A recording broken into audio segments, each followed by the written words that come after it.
From the season, when you suddenly felt, this season is taken off? Not particularly, I suppose we've been in trying to work on things and keep. I suppose the way I put it was going in after being beaten by Westmeath. We knew we had two big games coming up against Laois and Fermanagh, and at that stage in the league, there was no one guaranteed promotion. There was no one guaranteed that they'd stay in the league. So the focus was just taking it one game at a time. And I think above against Laois, we had a good first half. We started giving the initiative back to Laois for the first 20 minutes, and we managed to pull it out of the fire. The season has ebbed and flowed, and you didn't know what way it was going to go. So coming out of that game, well, we knew we were Division 3. We knew we were guaranteed after winning that game. So then you had a shot ahead against Fermanagh here. So there wasn't any particular point where you were thinking it's taken off. It was really just working at it and continuing to work at it and challenge ourselves with our own targets and our own ambitions. And that's it. But that's what tight Division 3 was like, Yeah. And like this year, we closed out matches that maybe last year and years before, we would have let them slip away from us. Like the both games in the Munster Championship, where we came from behind in them. What's the difference this year? I think the boys have more experience. You can put down to the work of the two boys either side of me. We've gradually built a platform in terms of the coaching side of it, in terms of kind of having structures and standards, and Mark's has come in and added to that now, give us an extra layer on top of it, with his experience, Mayo and Laois and Limerick in the past. So with a very experienced coach, an outstanding S&C man. So I think the whole thing, and the lads have a lot of faith in both of the lads, and it's just building on the work that Beggs and Party would have done before that. Yeah, and so one thing there, I remember early in the year, Brian Fenning was unavailable, and you were, I think, a bit down over that. It was a bit of disappointment that he wasn't available right at the start of the season, and then his return. Did that have a big help in adding to the structure of the defence?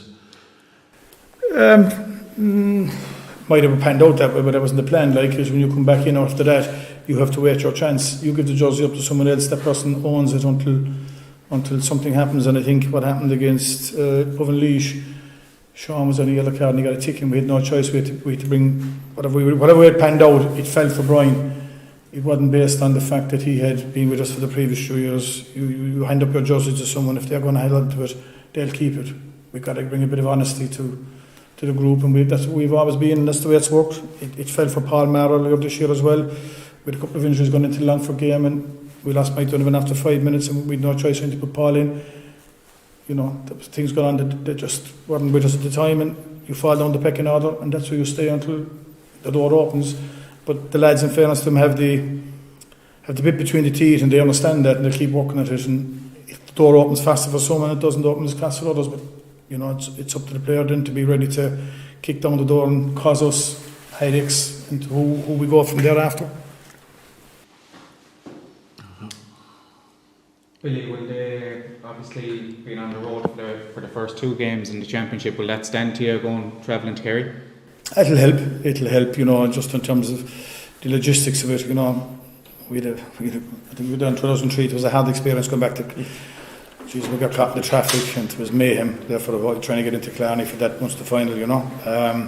It's just about organising the logistics. Is the big thing about pre-match meals, hydration, that kind of stuff. Pick up points and making sure we're not gone all day, in advance of the game. But yeah, it'll help from that point of view. But I suppose the traffic going into Killarney just on a normal bank holiday weekend, outside of a match weekend, there is only one way in there, so it'll be helpful. But we've got the experience of gone away twice, so we'll be managing that, And obviously, these lads wouldn't have been in a senior Munster final before. Do you speak about that? Do you talk about the night before, the day of the game? Do you address that with them, or?